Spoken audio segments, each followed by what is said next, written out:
r/ProRevenge. Do not want me to work my notice? Okay, I will not work during my notice. I had originally posted this in r/malicious compliance where someone suggested I post in one of the heavier revenge subs. This happened almost 5 years ago. Some details are intentionally vague. This will be a long read, but I promise you it would be worth it at the end. I was working in an organization that was super toxic. So much so that we were a revolving door. Most employees stayed only for a few months. To counter this, our management put a 3 months notice into everyone's contract, including the existing employees. It's not strictly illegal where this happened, but very unusual. I believe the idea behind it was to make it harder for the employees to find a job outside, as potential employers didn't usually want to wait for 3 months. However, this didn't work, as most people simply quit and waited for a month or two before starting their job hunt. I was there for almost 4 years. I needed the money, so I put up with whatever abusive shit was thrown at me. My boss was a guy we'll call Vince, not actual name. Now, Vince was not particularly good, but he sometimes respected the fact that I was the most tenured grunt in this organization. Do note that after about 2 years, I was doing a lot of additional work in addition to my official responsibilities, primarily because I was the only one who knew how to do those. Everyone else had already left. This will become important later. Enter Rajesh, also not actual name. Rajesh was poached from a somewhat infamous company and was literally flown in from a different continent. He was brought in to strategically improve our division. This was quite strange given that our division generated most profits. Within months, Rajesh made the environment even more toxic. He pulled Vince's team under him and got Vince fired, and he actively encouraged us grunts to spy on each other. Rajesh also had it out for me from day one, until today. I don't know why. He started making my life much harder than the others. This culminated in him taking me aside and telling me that I was not pulling my weight. Now at this point I was doing quite well in the organization, plus I have been doing a lot of additional work critical to our business since only I knew certain systems and processes. See high attrition above. So I was quite angry. I started looking out. I wasn't still brave enough to quit and start looking. Fortunately, I was able to find a job that was willing to wait the 3 months. So it was my turn to take Rajesh aside and tell him I quit. Boy, Rajesh was pissed. He went from denial, "You can't quit," to negotiation, "What if I give you a raise at the year end," before acceptance.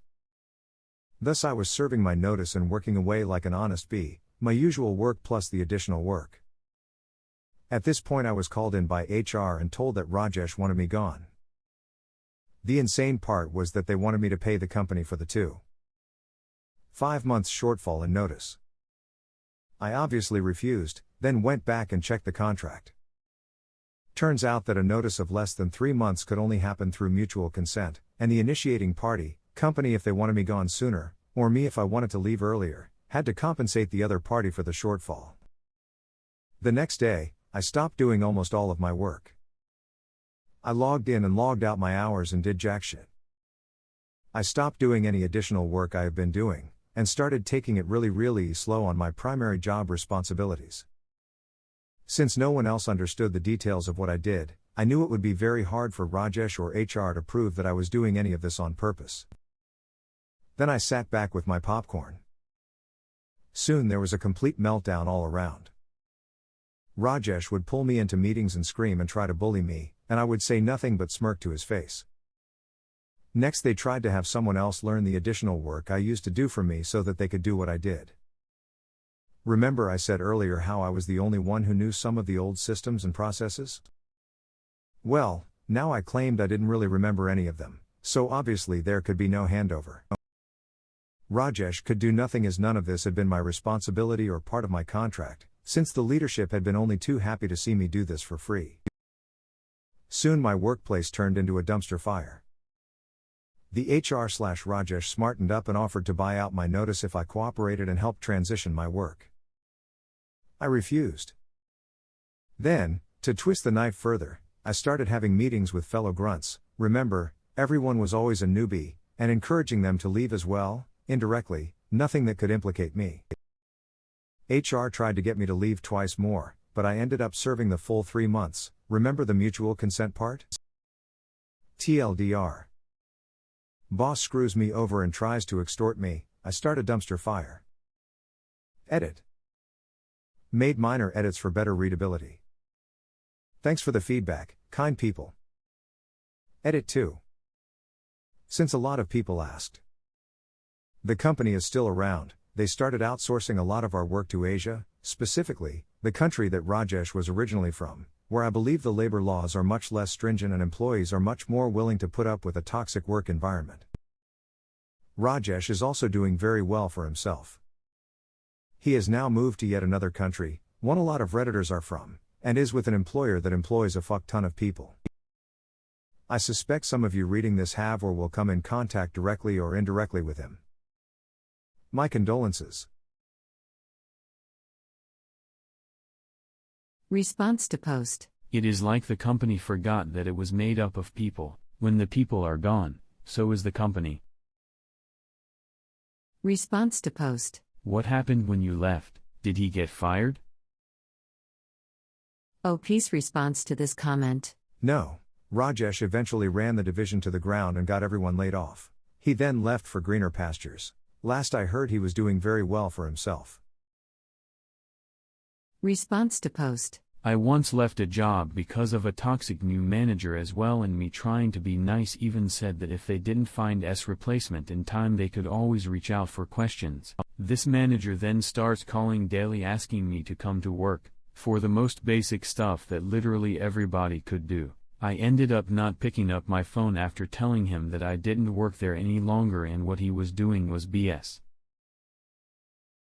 Should have invoiced him for each call, they stop much quicker that way lol, especially when you refer them for unpaid invoices, small claims court is worth it ha ha ha ha. Response to post. Just a friendly word of advice for anyone reading this, just because there's an unfavorable clause in your employment contract, doesn't mean it's legally enforceable. Unfavorable clauses, for example non-compete or notice periods, in employment contracts are a common method for employers to make employees believe that they have less power than they do in reality. So my point is to always check if a clause is legally enforceable before assuming you're screwed. And if you're in America, your employment is most likely at will, which means either party can terminate the employment agreement at any time, assuming it's not unlawful. Response to post. What a gold mine. A place I can do almost nothing and they can't fire me for 3 months? I can't figure out how that didn't blow up in their faces from day one. OP's response to this comment. Because people are normally decent and want to do the right thing, even when their jobs/bosses are being super nasty with them. TBH, I was on track to do the same until they tried to kick me out and make me pay for it.